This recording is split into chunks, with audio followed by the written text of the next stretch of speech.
of course, my screen changed. Okay, this has been my week where just as I go live and play the intro, my screen jumps to another place. Here we go.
And welcome to another exciting episode of Writing Through the Unknown.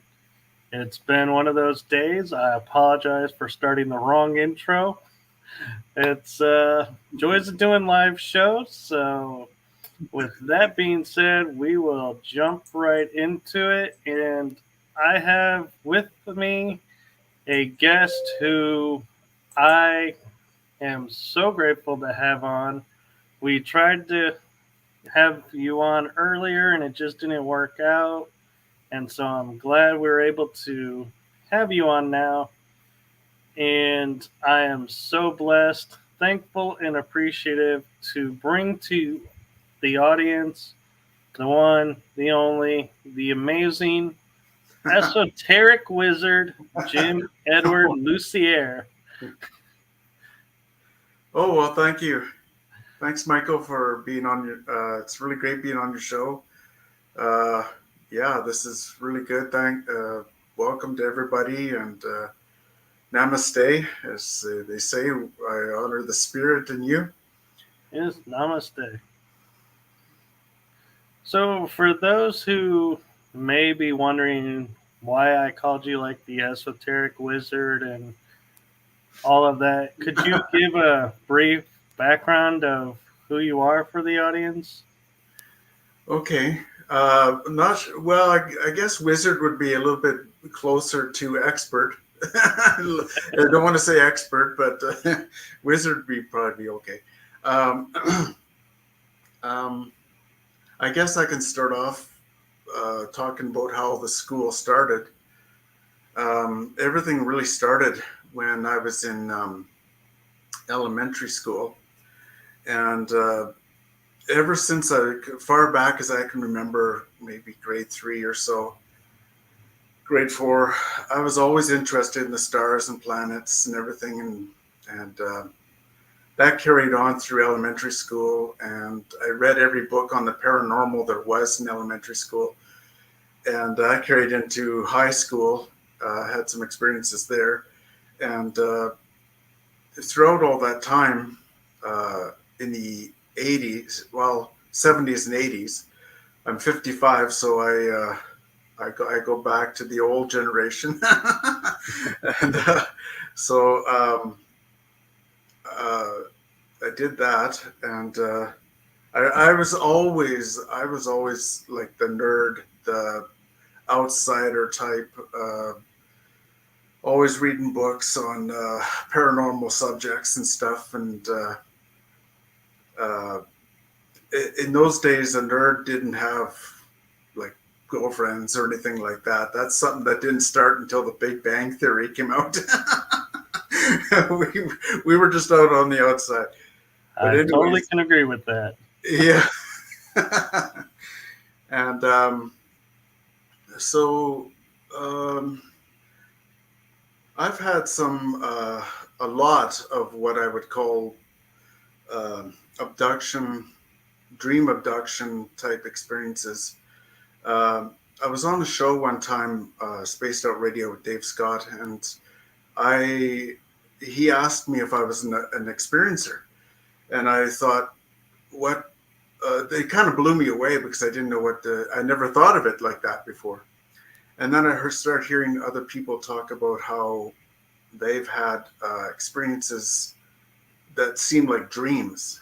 They weren't, it was like dreams. And so I thought, yeah, I've had a lot of dreams where I've had, in the dreams, I've had a lot of brain surgeries and back surgeries and things taken out and added in and all kinds of stuff.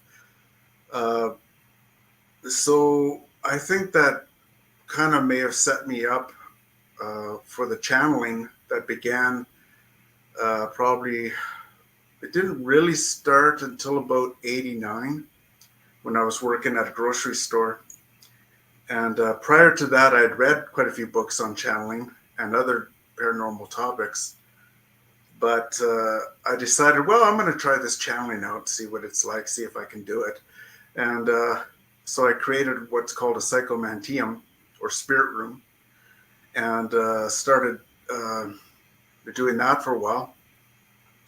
And then all of a sudden, about 1989, I guess, 1990, I started getting all these downloads, like visions, blinding visions, while I was working anywhere, anytime. And these blinding visions were what I now call astral schematic. At first, I'd be running around at work, trying to find places to hide, so I could write all these things down on paper, all these visions, because they would stick in my mind until I wrote them down and drew them out. Over the years, I collected thousands of little pieces of paper, and it was it really interrupted my life quite a bit. Like it wasn't easy. It was like a VR virtual reality helmet finally, like suddenly just closing down on you, covering your eyes with another totally different vision. That's what it was like. And pardon me, we have a lot of smoke here from forest fires. um, so I had all these notes, millions, well not millions, sorry, thousands of notes, and I said to Spirit one day, "What am I supposed to do with all of this stuff?" And the idea of a mystery school came out, and I thought, well, I've heard of mystery school, so maybe I should just try and put all of this stuff together and see what I come up with. And so as the years went on, I was putting more and more of the channeled writings that I was doing into books. And the books eventually all came out in 2015 or so on Amazon Kindle. There's about 50, I have about 50 books on Amazon Kindle worldwide, all channeled materials. And so then I started a website back in 2001 or two, and it was terrible. It was the worst website you could ever imagine. It was just a plain black, white background with some text and stuff on it, and so I had that up for about 5 or 6 years, and then I had the money to build a better website, and so that's the website link you see now, and it was very difficult. I had to do a lot of channeling and a lot of asking my spirit guides and various beings that I was channeling to help me organize all this stuff. And over the years, the illustrations that you see behind me, there's only about 6 or 7 of them there. I call them templates. My mystery school has probably about 1,000 of them. This is only about 6 or 7 of them. These are the freebies. I let people view those.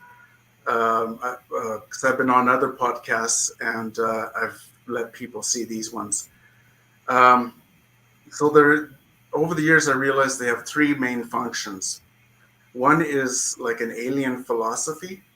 It's like a philosophy of how they run their machines, how they run their technologies, what they think of the universe, how they think the universe is made.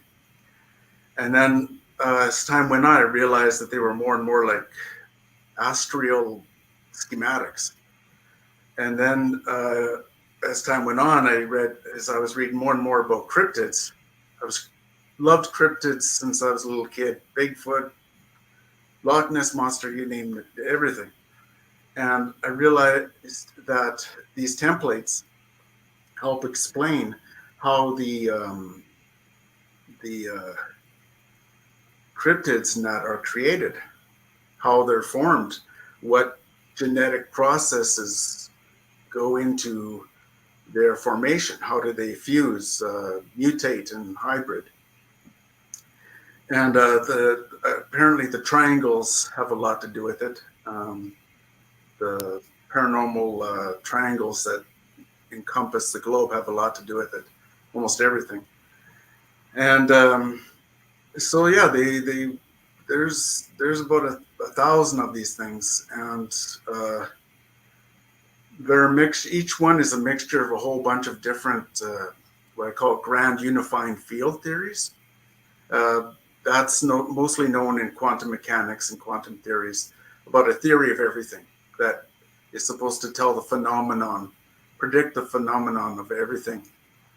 And like all forms of light and gravity and space and time and stuff like that. And so that was all done, and the website was done. And over the years, I've done. At first, this is going to sound incredible, but over the years, over the decades, I've probably accumulated about $7,000 trillion worth of successful premonitions. And how that came about was I've made successful premonitions of the GDPs of countries all over the world, months, years, sometimes ahead of time. And so if you take into factor, well, if these businesses had listened to what I had said was going to happen with their GDPs, could have made them billions or saved them billions and billions. And so you start adding all that up and start adding up all the disasters, world disasters that I've predicted. Saw earthquakes, volcanoes, hurricanes, so on, so forth, and so forth, and so on. It starts to add up quite a bit. I explained a lot of that on my website. It's there. And that's the thing about everything that I'm saying, is that I have a lot of substantial evidence to back up what I'm saying. If you see my website, there's the successful premonitions list. There's about 15 different lists that go back to about 2005.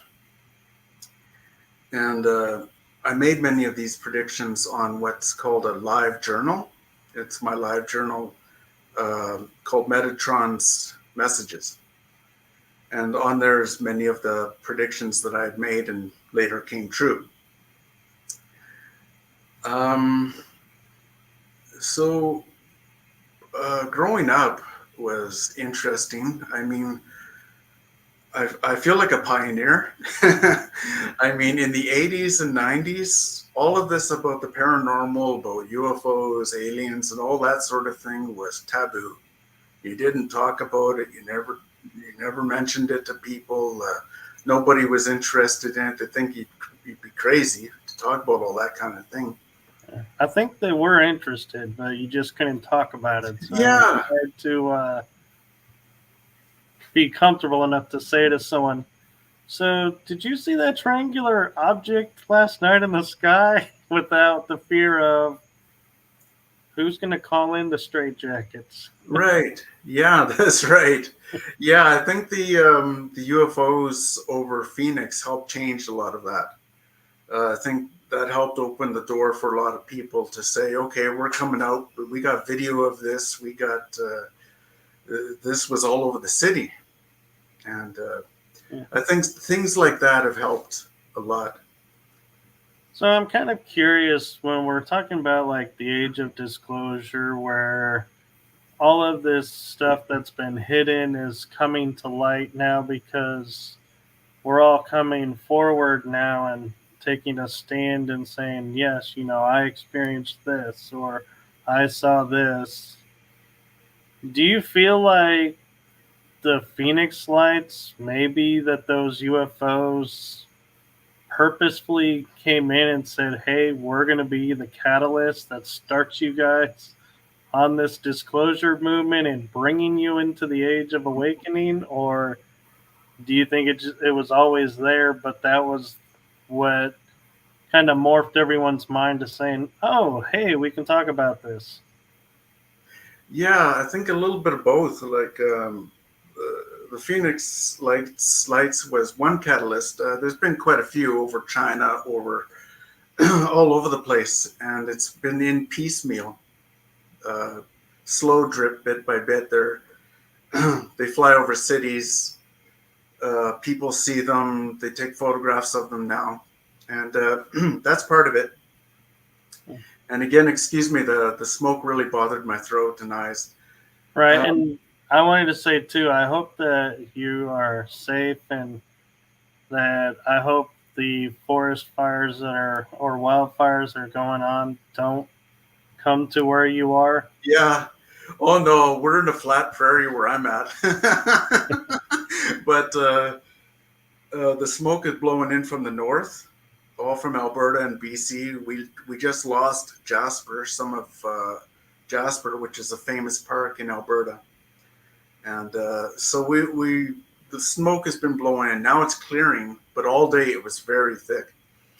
And so anyway, so that's why if my throat sounds a little coarse, that's why. But with disclosure, I think a little bit differently, and I highly respect everybody who's into the disclosure movement.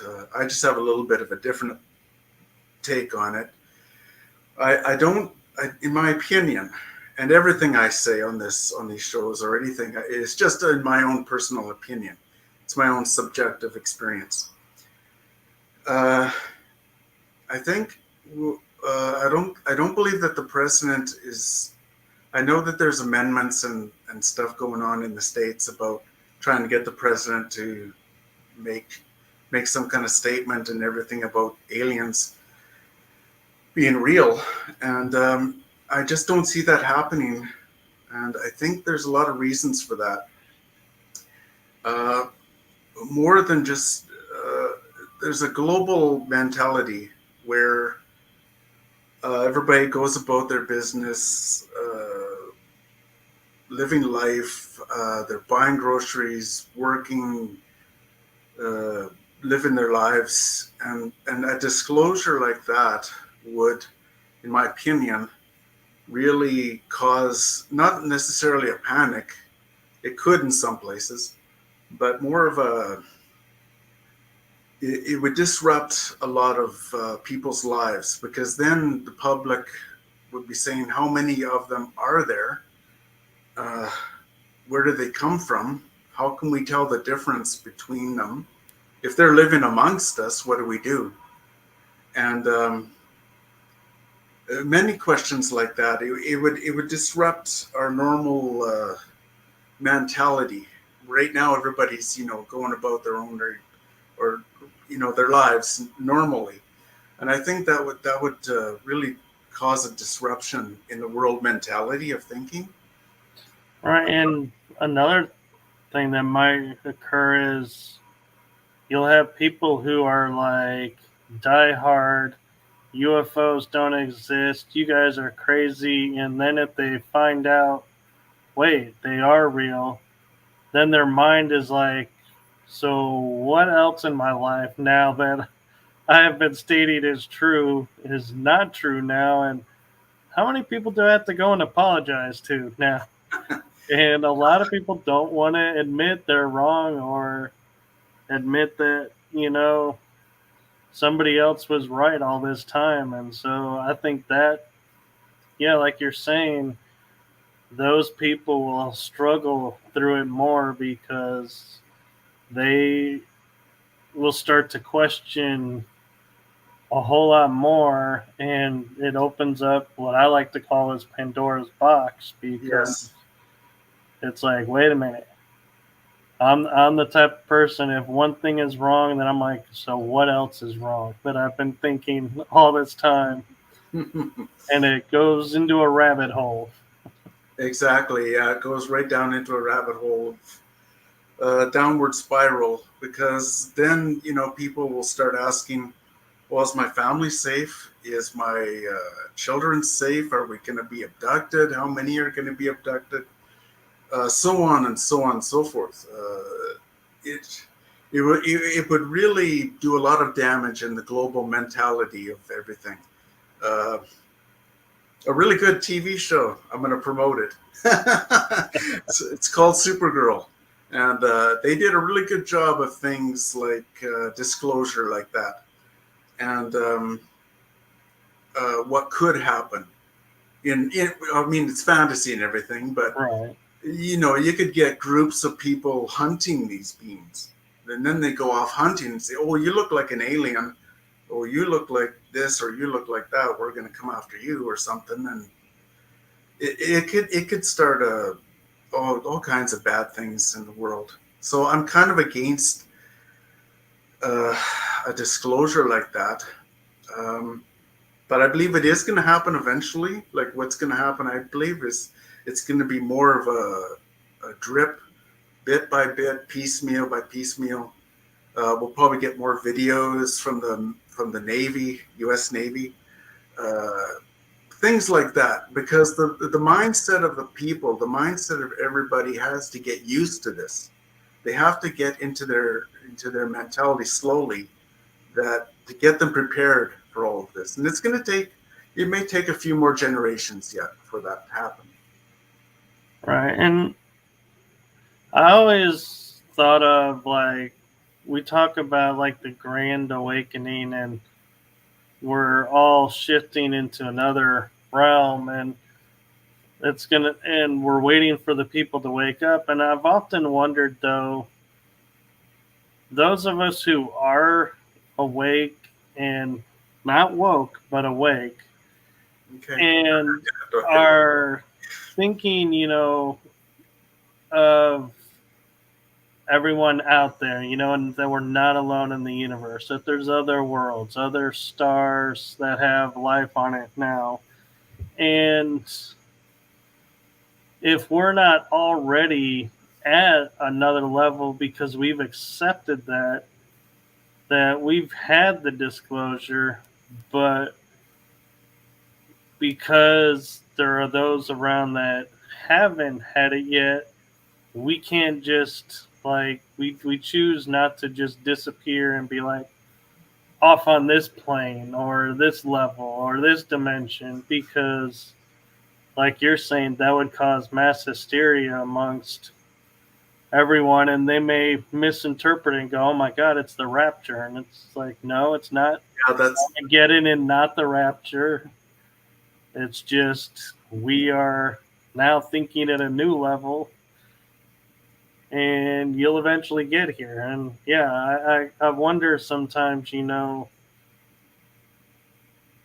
if that's why we are all still amongst each other, is not to cause that panic. right. Exactly. I think I don't know, I guess for lack of better words, ascension, or some kind of uh, sort of like an evolution or whatever into higher dimensions. I think that's going to be in piecemeal as well.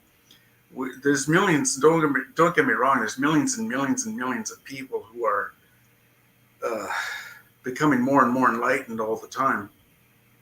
But we still have a lot of problems. I won't go into the list. But I don't want to bring your audience down, but we have a lot of problems in this world, and we have to deal with them. Yeah. I don't believe the aliens are going to do it for us. We gotta take the responsibility and do some of that stuff ourselves. Clean up our planet for one thing. Uh, our planet is just a big giant wasteland right now in many places. So we have a lot of things to work on, a lot of things to fix, and I have hope in the younger generations now. Uh, the younger generations have been coming into our world now, like the indigo children, the rainbow children, and they're helping us. They're helping us with technologies and, uh, like, for example, right now we have the technologies to solve almost all of our global problems with pollution and such. But the problem is that because of the red tape of uh, politics and so forth, they're not being utilized. They're not being used as much as they could be. Um, Right. And you have also the governing bodies who are buying up all the rights to stuff so they can suppress it so they can keep their money coming in. And exactly. so we have that too that we need to put an end to. Exactly. Like there's corporations. I won't say who, but there's corporations here, even where I live, that they're very slow to get going on solar power, on regeneration type technologies and stuff like that, because they don't want. They still want the grid. They still want the grid because they're still making billions. Right. Right? You know. So, but um, there is hope. I believe that at some point we will reach a certain ascension point. Maybe it's not the way everybody wants it to happen, but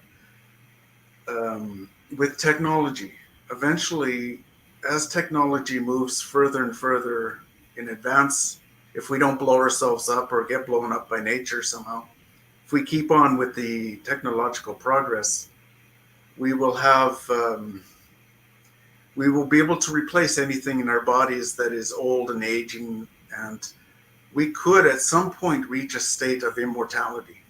Probably not for another 200 years, but eventually, as our technologies grow with stem cell research and so on, and yeah, nanotechnology. Yeah. And some of it too, I feel like, is we in our arrogance as humans or occupants of this planet feel like we have to fix this or fix that or fix the, clean this up. And I kind of feel like when we had the, and I'm going to use the term fake demic, one thing I noticed was like Venice cleaned itself up. The canals, you could start to see, the clear water again. And it was like nature kind of took over and was like, hey, you guys have stopped doing what you're doing. Now I can clean up, and start my process. And so that got me feeling and thinking like, a lot of these things like the quote global warming that I really don't feel like is as bad as they think it is. That nature is like, hey, I can fix this in like 5 years. You guys don't have to lift a finger. Just get out of the way. Yeah. Um, yeah, I'm a strong believer, like just personally, uh, I've always had a strong belief in science, and I trust science and scientists, and I personally believe that the vaccines were important. It did help, and yeah, when um, at the same time, I did notice, and I talked to some police officers who said that when the vaccines were given, there seemed to be an uptick in people being aggressive. They seemed to be more aggressive, and Yeah. perhaps that was some kind of side effect from it. I don't know, or if it was just the stress of being locked up for so long, or what it was. But that was an interesting thing to note. Um, I think yeah, I have a strong belief in the scientific method. Like, I mean, everything I'm saying, I ask your audience to investigate it for themselves. I got my live journal blogs, I got my website, I got my Facebook timeline, I got all this, I got lots of books online. So please just don't take my word for it. Please investigate. Always have an open mind. Always question. Right. Do your own research is the Yes, bottom line. yes, yes. Always, especially in the world of the paranormal, especially nowadays. I've been reading books on the paranormal since I was a kid. And like I said, growing up, it was a taboo type thing. And uh, so I I did my own research. I went, okay, this channel book says this. I'm gonna go look at science and see what they say. Go back and forth comparison. Yeah. Right. So I'm kind of curious, and I'm kind of wanting to pivot a little bit in what we're talking about because it's something unique, and I think the audience would really be interested in hearing. And I don't know if you've ever been asked this, but how do you sit down and say, okay, guides, you've told me you want me to make a mystery school. So, how do you sit down and go, okay, so here's what I need to do to just create this and implement it? What went into doing all of that? Because that just blows my mind that you actually founded and created a mystery school. Okay. Well, putting together example these templates.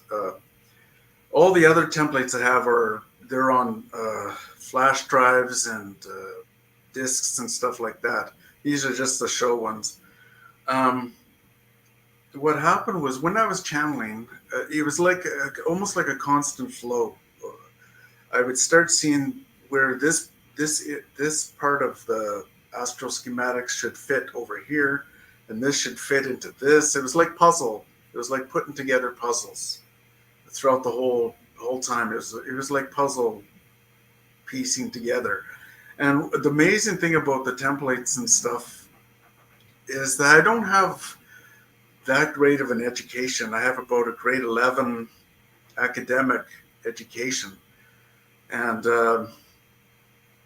with math is even worse, much worse. And so I guess my gift in understanding quantum theory was that I have what they call a higher than above average IQ in spatial reasoning. But everything else, like math, spelling, all that sort of stuff, I'm not very good at all. So the spatial reasoning really helped with seeing all the different pictures that I had drawn down and piecing them all together so that they make sense. Right. And I'm just in my mind I'm curious, and I know you're, putting all this together and everything, but it's like you, I go and I research things, and like Thoth had a mystery school, and it was through his tablets. And and we think of, okay, he's a divine being, so he's come to deliver information to us, so okay. And select people would follow and do that. And I'm just picturing, what in your mind goes, hey, this would make a great mystery school. Yeah. Because it's like, wow, to go there and to be confident and saying, yeah, I totally can make a mystery school. To me, that's like you're on a whole nother level. And it's like, wow, where do you get the confidence to step up and go, yes, I totally can be on the same level as these guys with my information. Well, I don't think I'm on the same level in that sense of success. Um, it was something that had to happen because the books came together, the illustrations came together, and so it became a school because if you want to study all of this, it would take quite a long time to go through it and for me to explain it. Like a person would have to come here and uh, it would be like 7, 8 hours, 5 days a week for the next month and a half to learn all of the stuff that there is. It covers so much. And, but a lot of it uh, isn't what a lot of mystery schools are teaching right now. What the stuff I have can't be found in libraries or in bookstores on Amazon or anything. It's totally from up there, and it's very.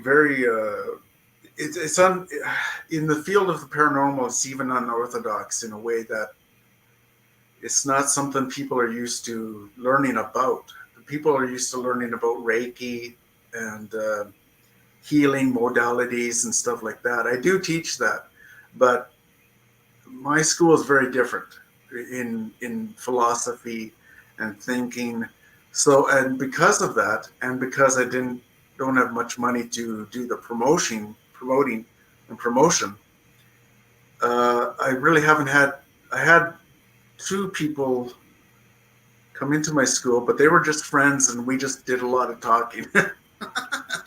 But other than that, the mystery school is more of for posterity, more for the later generations to take over and do as they will. You know, I really struggled with wanting all this. It's like, okay, I'm not really all that educated. Where's all this coming from? What am I supposed to do with it all?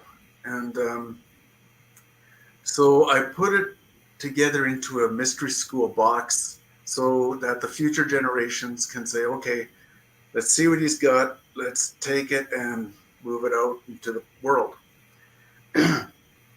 And I know with you being scientifically minded, I'm curious though, like you were saying, who is giving me this information? Did you ever stop and ask or, look into like the alien races or star beings and saying, hey, that's the ones that look like that are talking to me, so it must be from them? Right. Yeah. All the time, I go through a method of testing the spirits. Who are they? What are their beliefs? What do they feel like? If they feel negative or if they feel uh, not right, or then I don't bother channeling them. I try to focus on what's good.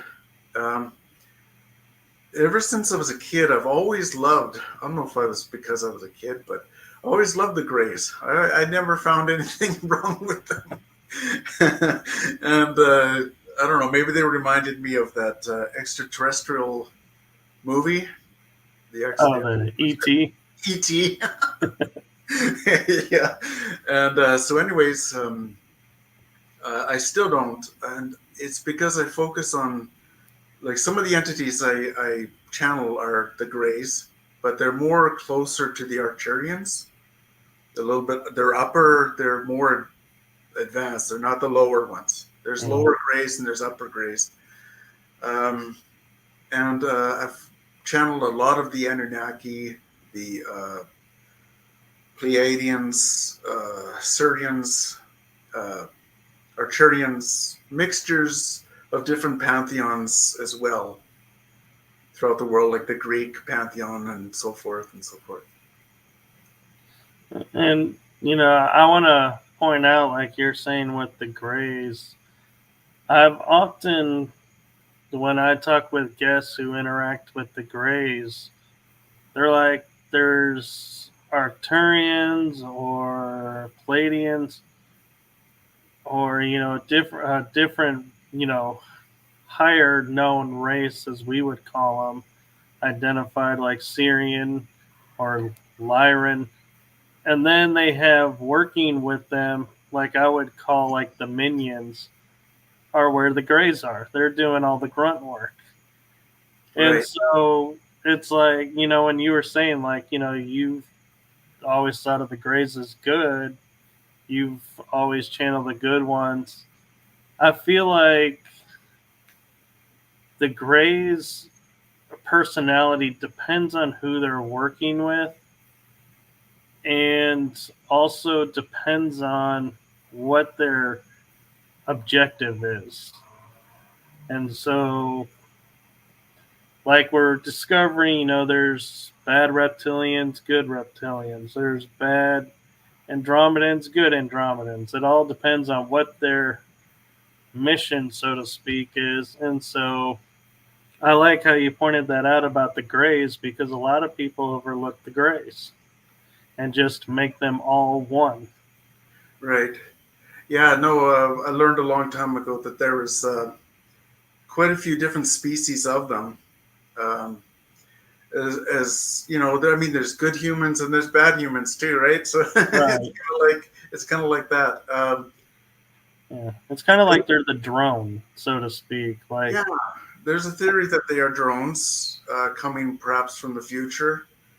Uh, some may have crashed. Some might have, uh, they, things like that.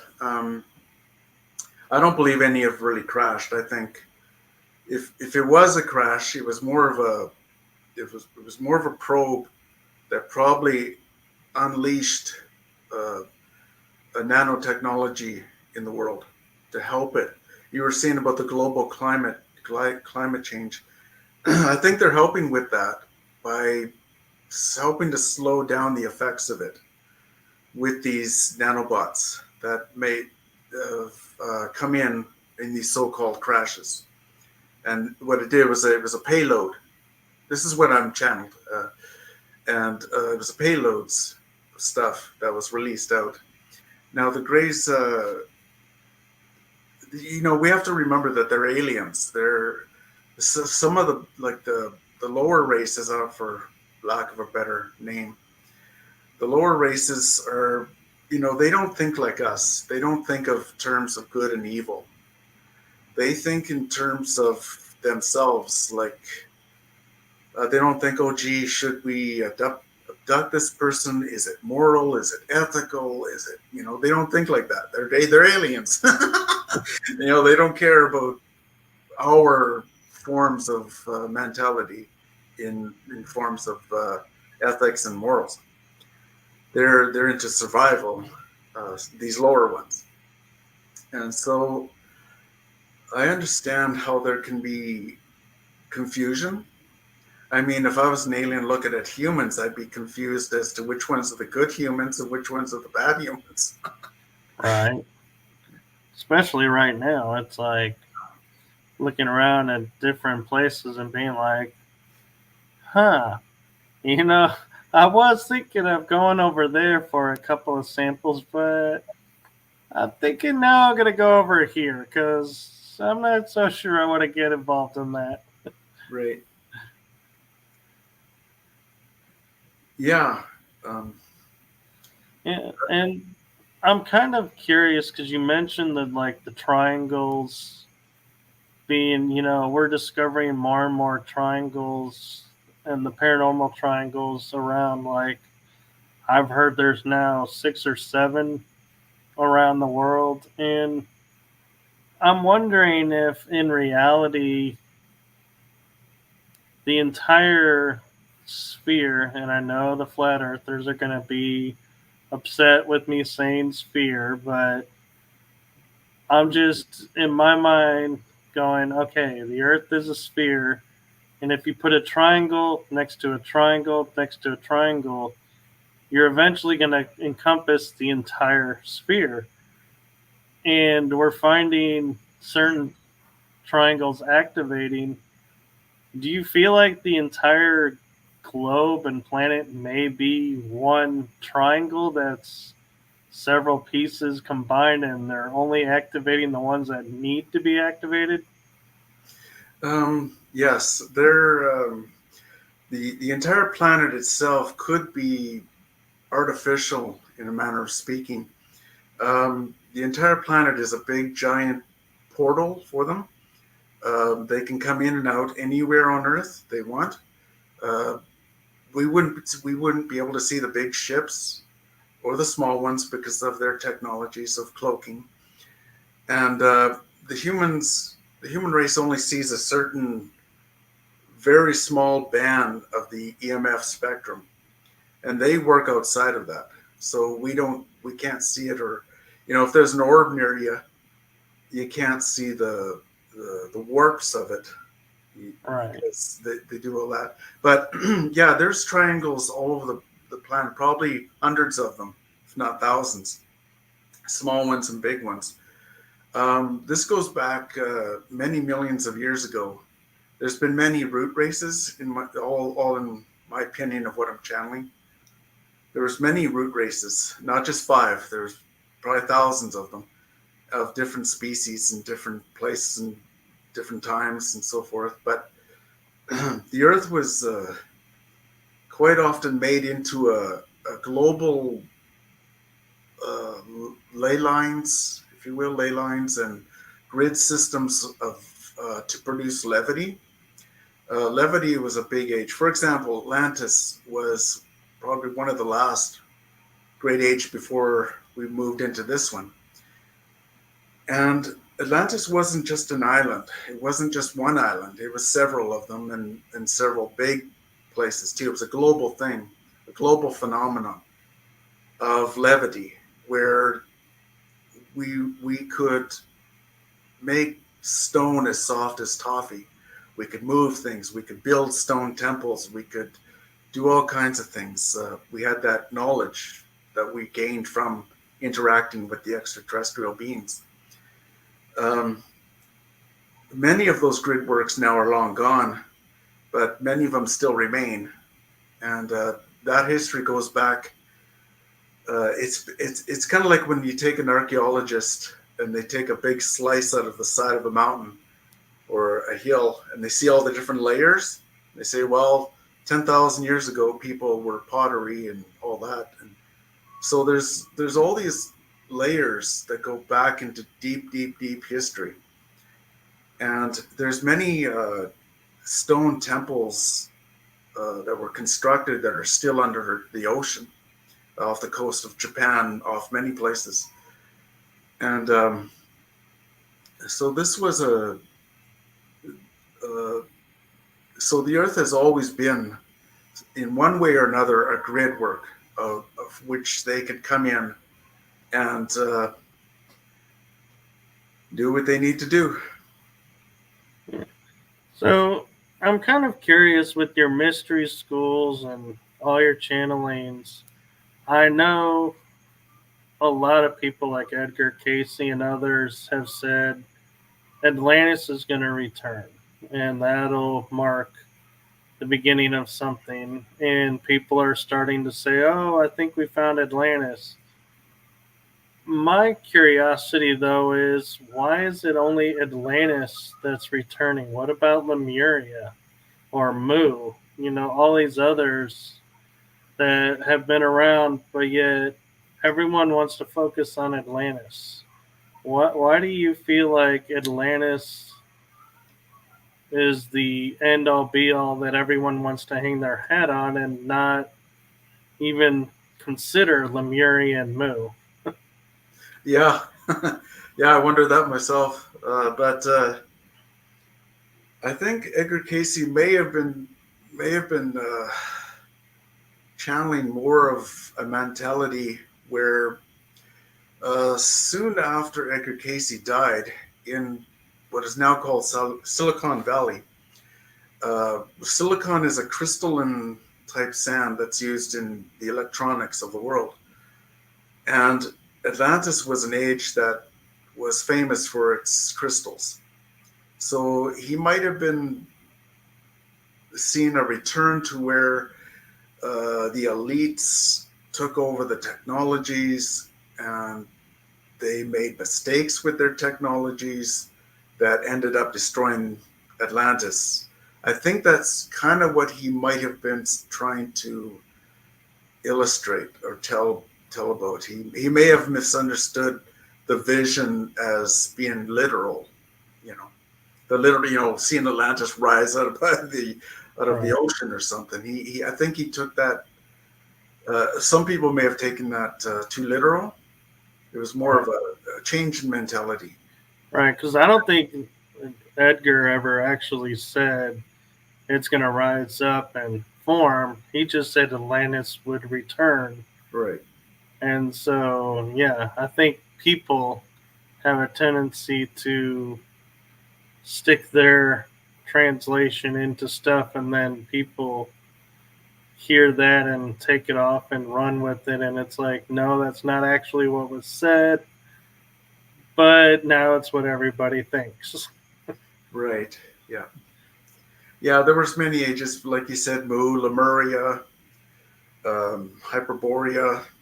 Um, there was many ages that going back. In some of the ages, like for example, the I was shown a vision one time of plains as big as like Saskatchewan, huge provinces of wheat fields and crops and stuff, and then you see these pyramid like Aztec like structures building up, and then the ships would come down and the people would trade with them. The whole It was massive, especially in the areas of South America, where now they're starting to find that there was huge populations of people that once had lived in the Amazon forest before the forest took over. And yeah, I guess I can talk. I can go back to the giants. Um, the giants are in there with Nephilim, sometimes called the Elohim, and they get that confused. But uh, there were times going back. There were ages when the giants acted as the watchers. I mean, if you imagine thousands and tens of slaves or human slaves, they weren't quite humans yet, but this goes back many thousands of years ago, when the Anunnaki were said to have created a slave race. And um, those were the first humans, but they weren't human yet. They were more like automatons, workers. And the giants were the overseers. They were very tall. They were about 10, 12, 13, 14 feet tall. They were scary. They had two rows of teeth. Sometimes they were terrifying. And um, they were the law keepers. They everybody did what they were supposed to do. And as time went on, humans started developing souls. Souls was starting to come in. They were starting to get consciousness, self-awareness. That all happened. So the Anunnaki started to drift off, move away a little bit more and more. And many of the giants mated with humans. And that caused a lot of problems. Because, there's a lot of things they weren't supposed to be doing. And so many of these giants were left on the earth. As the Anunnaki left, they were left here as punishment. Many of these giants were left here on earth. And so as time went on, the giants were hoping that they would eventually be rescued, hope that they would eventually be able to go back with their own people, their own country. But that never really quite happened. So they built stone circles all over the world, massive stone structures. And these stone structures, the stone one best example would be, of course, Stonehenge, but there's all over the world there's same pagan, and they're astronomically aligned to the stars and planets and that. And that's because they were time pieces. They were the giants were hoping that at some point in time, and they were counting down and hoping that at some point the Anunnaki would return and help them and take them back up. But that for the most part, that didn't happen. Right. And so then what? Oh, sorry. Oh, I was saying you're right. I agree. Oh, yeah. And then what happened was, in theory, from what I've been channeling, uh, humans began to kill them off more and more. There was a lot of wars between the human races and the giants, and eventually the giants lost. California is supposed to be a very big place where there were many giants at one time. Jordan is another big place. Right, with Petra. Yeah, Petra. Yeah. Yeah, and I'm kind of curious, as we're talking about like civilizations returning or sites possibly returning, or in other words, not necessarily returning, but maybe like found in essence, so they'd be returning to maps and stuff. But I wonder, when we hear of like the bird tribes and or the avians, do you think they're going to come back and maybe be like, hey, now that you guys are at this point in evolution, we're returning to, continue what we started before? Or do you feel like, as a lot of people, those tribes went extinct and they're no longer around? Well, it's possible that, for example, the Anasazi of Arizona area, they more or less kind of disappeared, much like the Mayans and these other tribes you mentioned. And I think many of them, not all of them, but quite a few of them were probably taken by the extraterrestrials. And given their their DNA structures, I think have been started to be put back into us over the past few thousand generations. It's slowly being reintroduced back into us through the abductions, through the implants and so forth like that. So I think they are returning, but in a different way, in a more genetic way. Right. And I'm kind of curious. I proposed this thought with another guest is, like, for example, the Vatican went in and destroyed or removed the pantheon of gods from Rome and replaced the statues. And in Greece, the statues have been disappeared or destroyed of the gods. And a lot of, even in South America or Central America and the North America, there's a common thread of any iconography or statue of the gods is all artist renderings, because most have been destroyed or are in private collections not to be seen by public Vatican. But I was wondering if it's because in reality, like we talk about the Anunnaki and how prevalent they were everywhere. Right. If the gods of, say, Greece and Rome and Mexico, if you saw the statues and went, why do all of these gods have the same face? Right. They were really the Anunnaki, and they were like, we got to hide the fact we were not multi-godded system, but they were star beings that we made into gods, and that was threatening for some reason. So they were like, we got to destroy the evidence. Right, I agree. Yeah, like Zachariah Sitchin really got into that with his some of his books, where he was saying the number of 12. You've heard of Majestic 12. Well, he Right. kind of borrowed that from the idea that there was 12 major Norse gods, 12 major Greek gods, 12 major gods of the Babylonians and Rome and so forth and all over the world.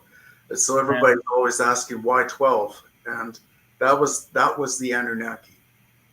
yeah, And and so, we're starting to find out that even deeper is the 12 tribes of man. right, yes, yeah. There's the 12 tribes. It just the 12 tribes is an interesting take. I was a fan of the books by Lawrence Gardner. I don't know if you ever heard of him, but I have. yeah, one of his great books was Genesis of the Grail Kings. And a lot of what appears to be happening is it has a lot to do with genealogies and how the 12 tribes are now more or less all over the world. Like now it's kind of like everybody is a member of one of the 12 tribes in one way or another over the Right. thousands of generations. Yeah. It's like they were the Middle Ages keeping the bloodlines within the bloodlines, and then somehow in the Age of Enlightenment and Reformation and current, the idea of your bloodline has to marry within the bloodline went askew, and all of a sudden you had the bloodlines mixing, Right. and so yeah, they kind of lost control.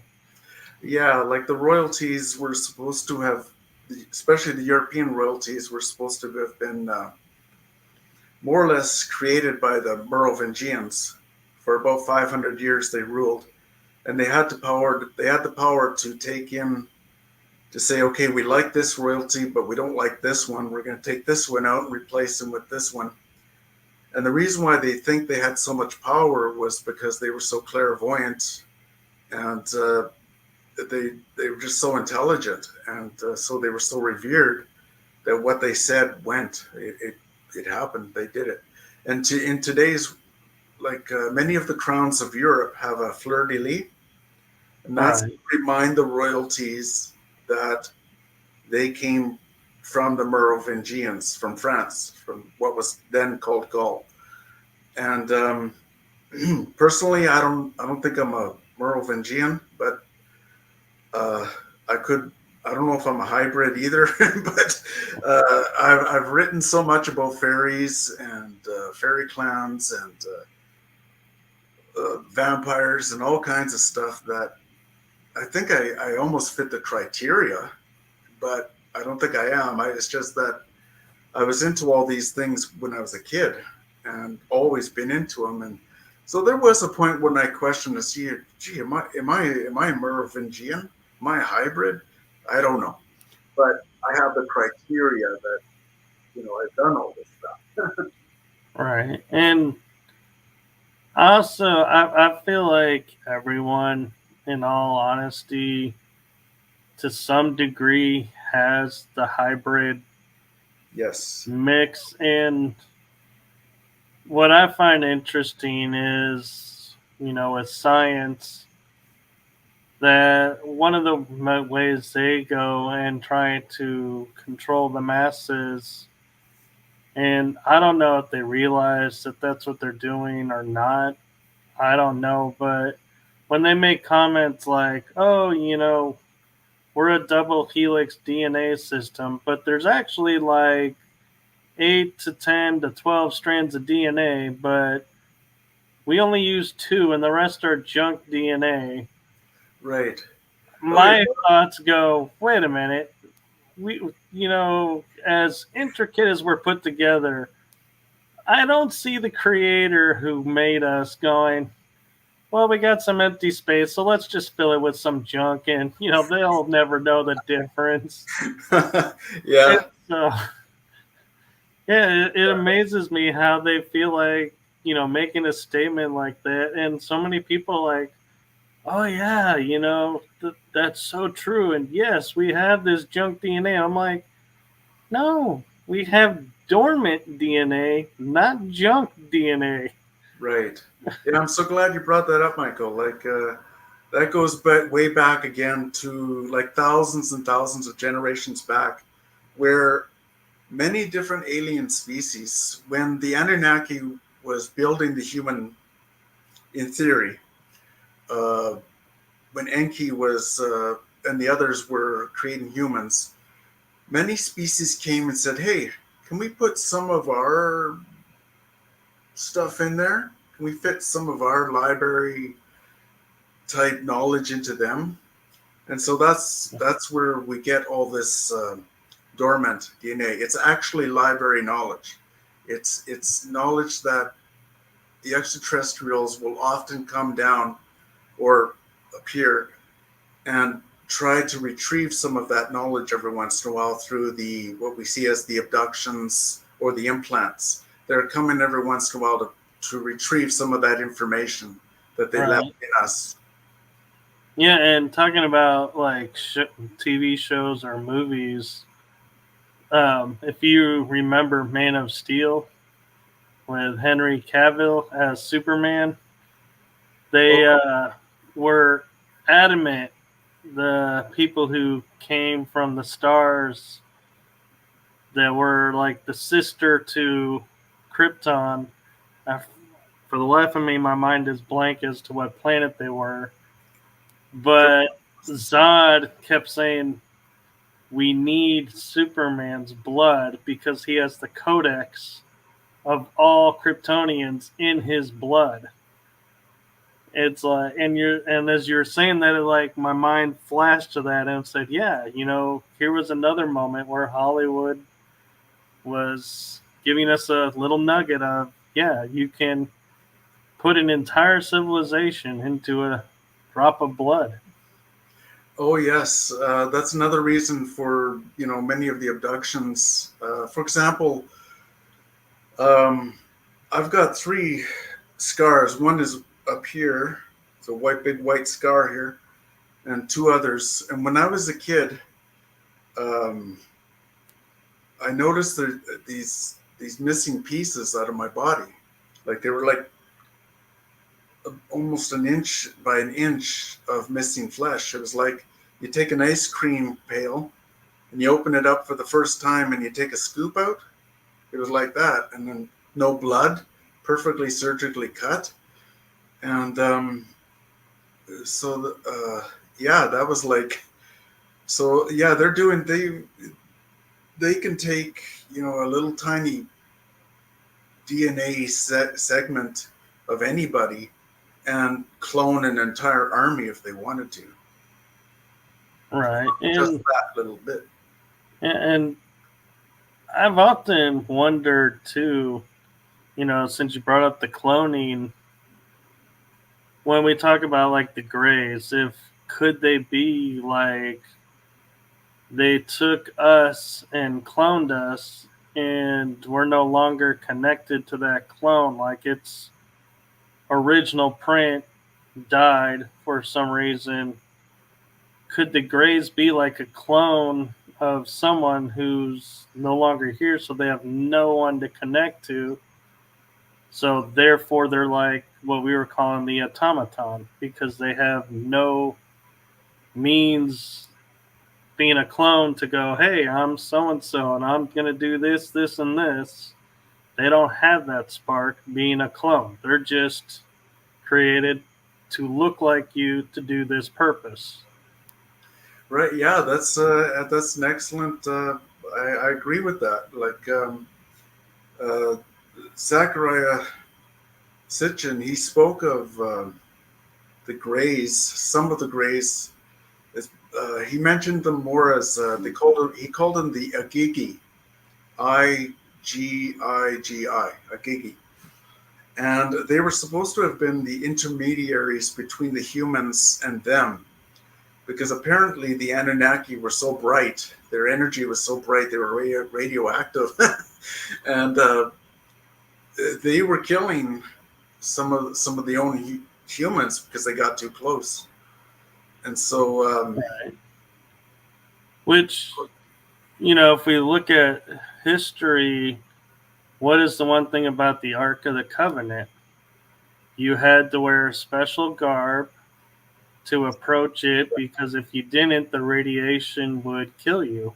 right, and it was often why God hid himself behind fire or smoke or behind a burning bush. And yeah, and the ziggurats were supposed to have been built because so that the Anunnaki could come down and land and walk around without killing the people from their radiation. And I'll be honest, I can't believe it took me, I'm 46 now, so 46 years to put together. The Anunnaki are considered, in all their drawing aspects, winged beings. What is on top of the Ark of the Covenant? 2 winged beings. Exactly. And I can't believe it's like I just now put that together and was like, we call them cherubs, but I'm wondering, in all honesty, if they're Anunnakis on top. Oh, I'm sure it's some form of technology. I believe there was more than one ark. I think there was probably 2 or 3 of them. But yeah, the winged phenomenon goes into every culture in the world, because they didn't have the, what do we call this? We see this flying disc. How do we describe it? A flying chariot, yeah.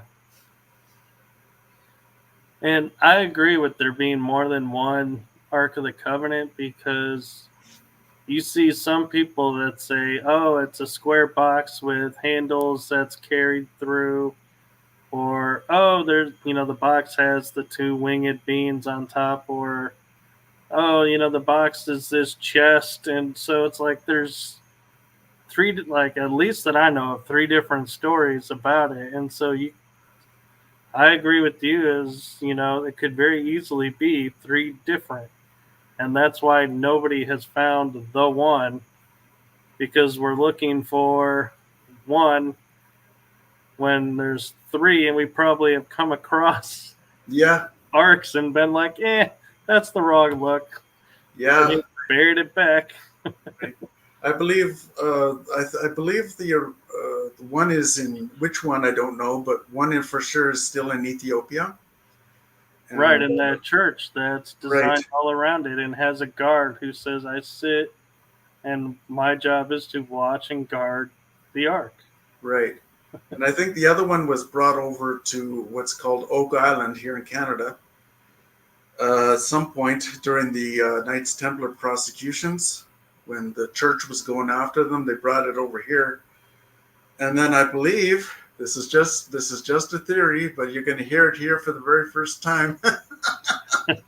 It's just based on what I've been channeling and getting for quite a while. And they moved the ark and some special other materials from Oak Island down into the area known as the Statue of Liberty. It's inside there now. Yes.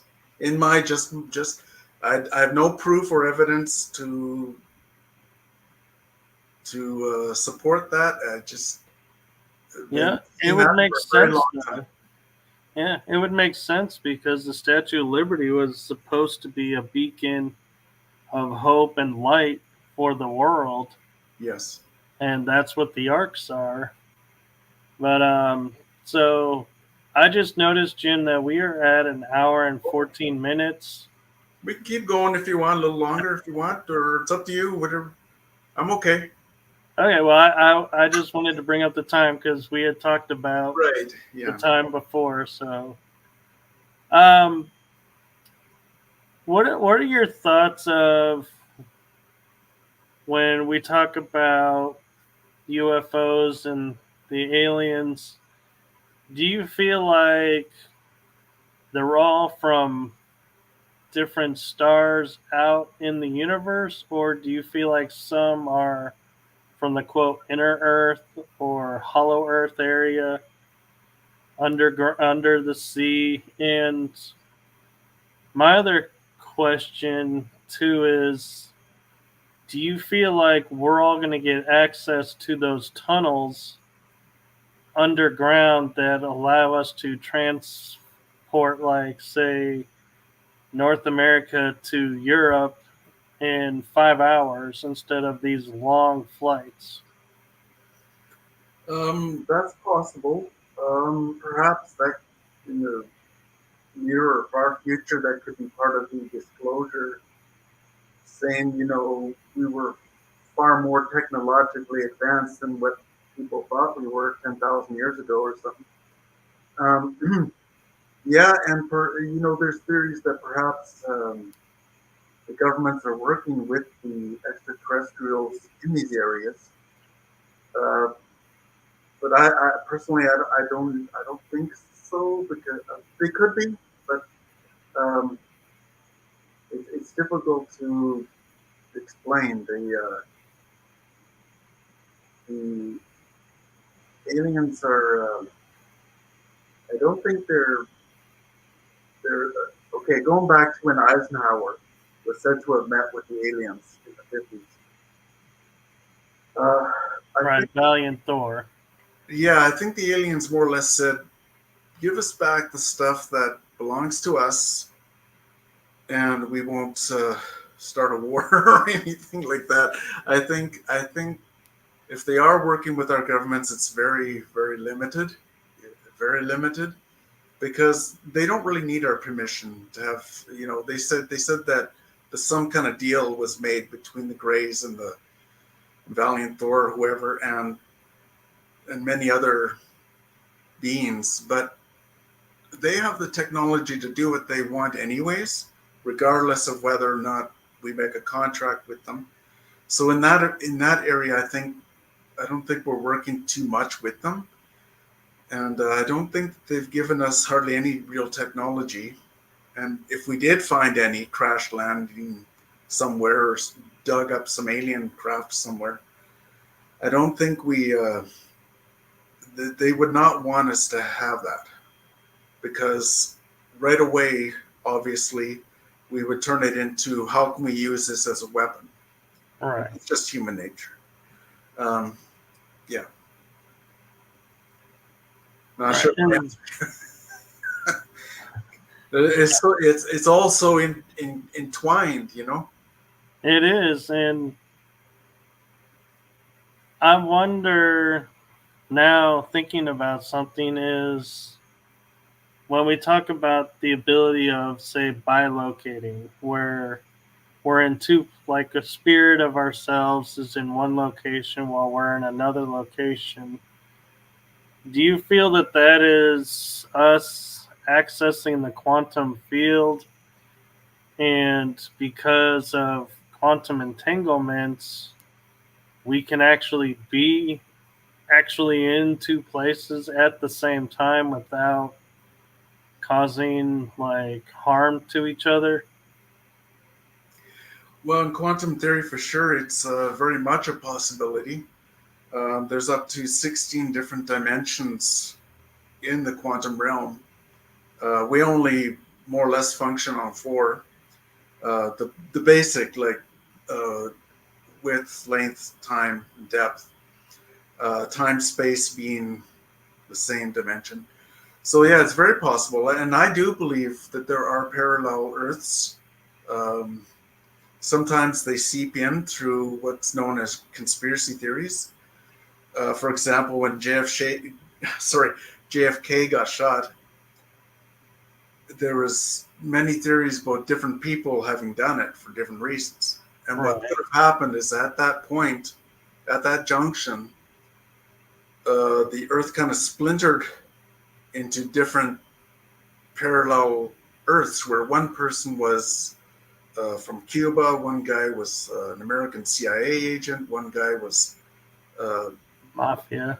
right, yeah, and they all kind of converged there. And I think that's happened quite a few times over, uh, especially recently over the past 50, 60 years, where we're getting this 9/11 again. It was this, it was that. People were warned ahead of time that this was going to happen. All these theories. There's focal points of where these conspiracy theories come from, and I think they're junctions where these parallel worlds have connected and then come about. And I think the main reason for that is because we're now coming out of what's called the age of Pisces, and we're moving into the age of Aquarius. And so you got these two circles, two intersecting circles, pushing against each other as they move apart. And as they're moving apart, the splinters of different kinds of parallel Earths are coming up. Yeah, and going back to JFK, I saw today where there was a newspaper article where it said JFK survived and the first lady was okay, and I was like, "Whoa, wait a minute, where did this come from?" And Yeah. and I wonder, as we're talking about quantum levels, I know, like, you were mentioning um, the TV show Supergirl being great for disclosure.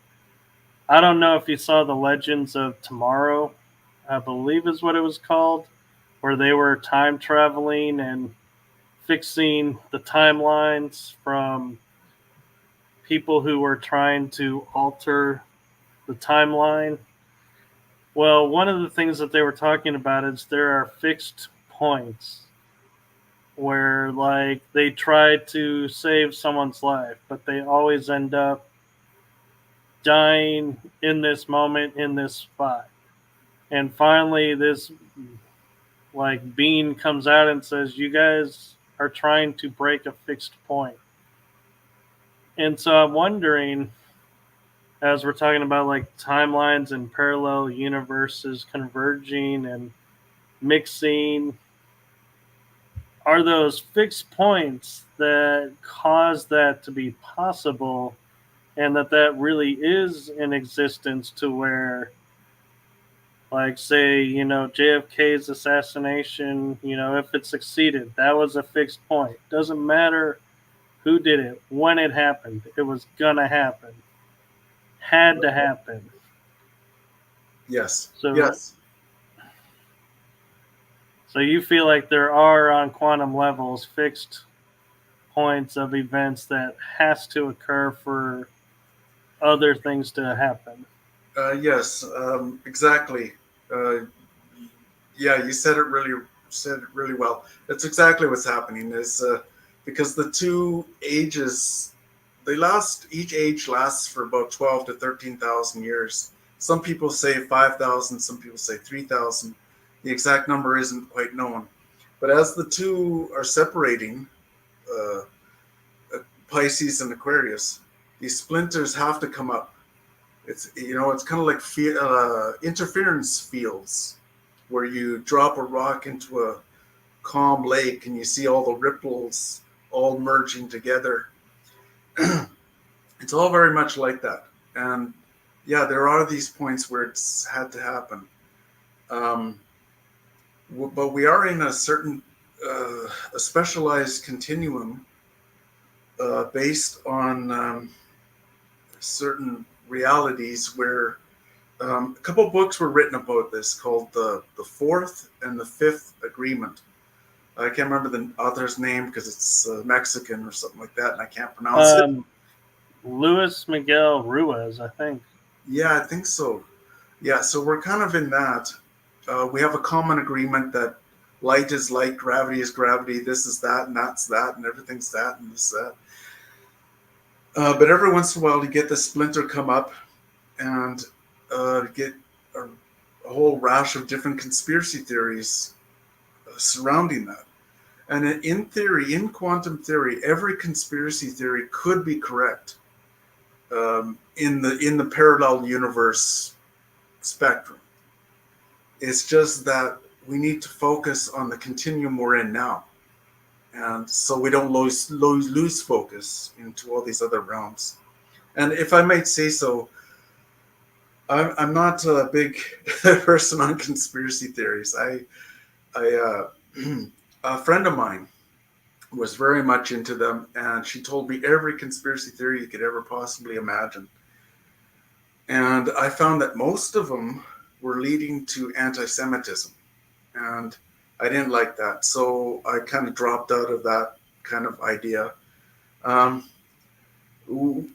there was a time for about 300 years where the Jewish people did control all the banks of the world, but that ended like over 100, almost 200 years ago, where now the so-called cabal or the Illuminati are, there's millions and millions and millions of multi billionaires of every culture, every faith, every nationality. So the idea of this certain families controlling everything, I don't see that. That's just my take. Right, I understand that, and I'm kind of something popped in my head as we were talking about, the splintering of the timelines and everything. And I was wondering, when you have cases of like people who have disappeared and then decades later reappear as they were back then, could that be they're actually from another timeline appearing here where we think, oh my God, these people are back, and that's why they have a hard time adjusting to being here, because this isn't their actual reality, that somehow they crossed over. And in which case, a second part to that is, do you think, like, for example, my father passed away last year. Oh, my condolences. Thank you. If on a parallel timeline, he's still around, can he jump to this timeline, and he be able to function and know all of us, or would he be like a complete stranger?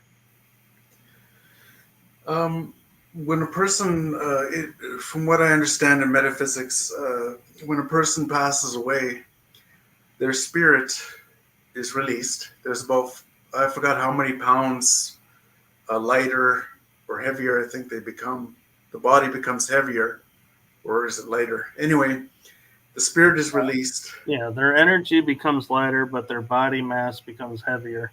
Right. Okay, that's it. Yeah. And the spirit is made of dimensions far superior to anything we're functioning in today's world. So yes, they can appear to people.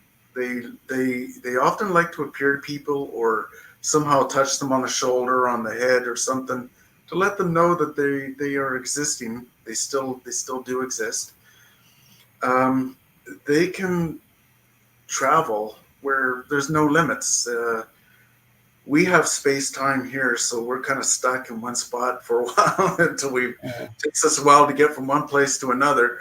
But to them, there's timelessness. They can appear. They can go wherever they wish. There's nothing really to stop them, in my opinion. Do you feel like time, that we made it more man-made, and so that's why our time is so quirky and screwed up, and we struggle so with it? And the reason I say we construct it is, I look at daylight savings.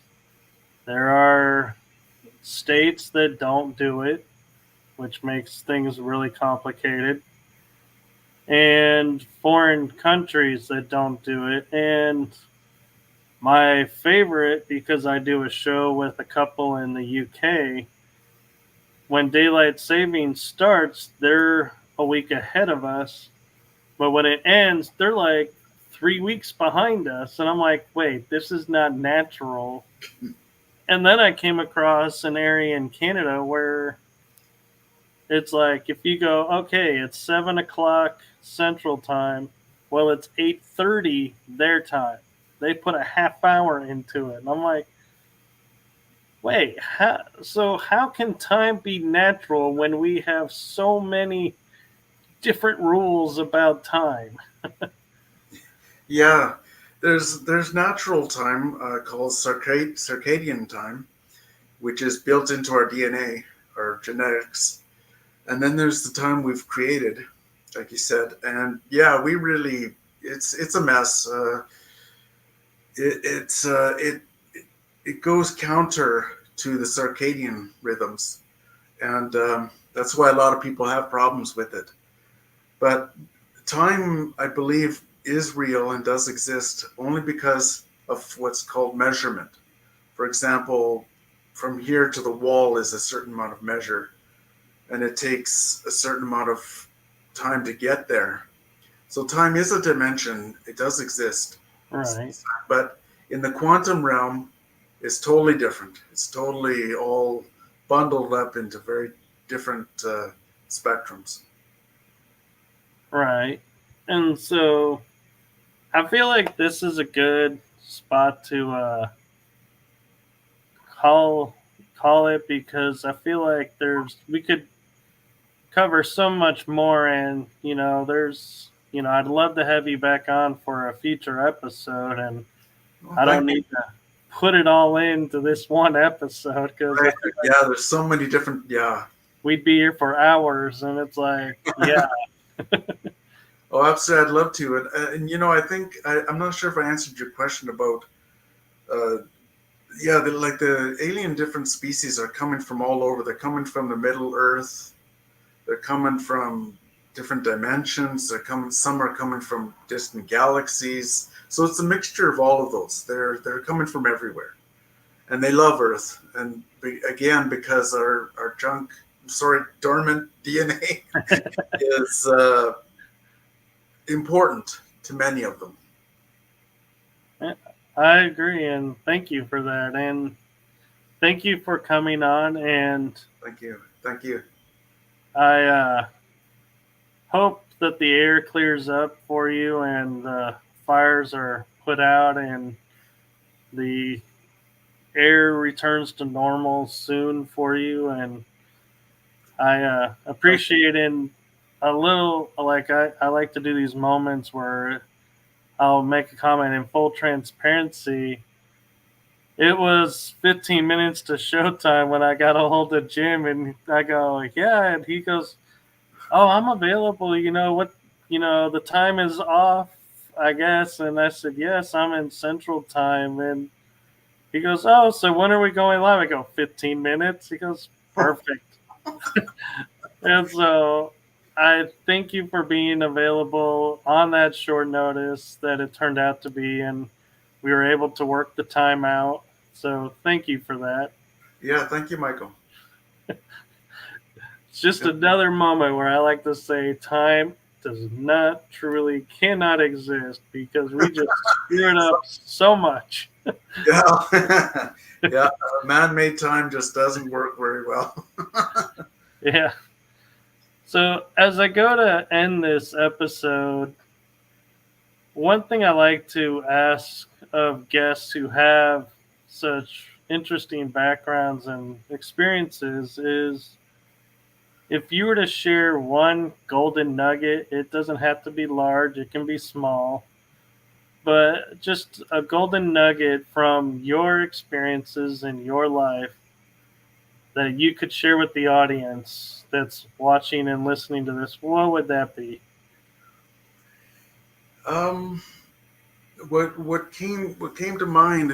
What comes to mind is I won't get into the specifics of it, but there was a being uh, from a friend of ours, like a friend of the world, a friend of everyone, who was badly mistreated uh, back in the 50s. But he gave a very important message to the world. I think it's Putin to say that. So how he said it was, um, keep your democracy um, from the rejection of objective fact. So we don't want to get too carried off into all the conspiracy theories. We want to try and focus on everybody's needs. You know, everybody wants the same thing. Everybody wants love. Everybody wants a house. Everybody wants all the good things. And I think we need to keep our focus on that. And yeah, it was very wise words from him. I agree. And so thank you to everyone who was in the chat room. And thank you again to Jim for coming on and agreeing to come on again in the near future. Or I say near future, that could be a few months down the road. So don't quote me on being near, people. I'll be here. But wherever you are in the world, make it a blessed day, evening, afternoon, morning, or if you're asleep, have sweet dreams. And as I like to say, fill each day with love and joy. And as you know, to add what Jim says, you know, when you're finding yourself struggling a little bit, take a step back and focus on the positives that you want out of life, the love, the house if you're wanting a house, and just focus on having those things and see if that brightens your day and helps calm the stress and bring serenity back into the world, because we need more serenity in the world. Exactly. All right, and with that, we are going to say goodbye to everyone. Good night. Good night, everybody. Namaste. Namaste.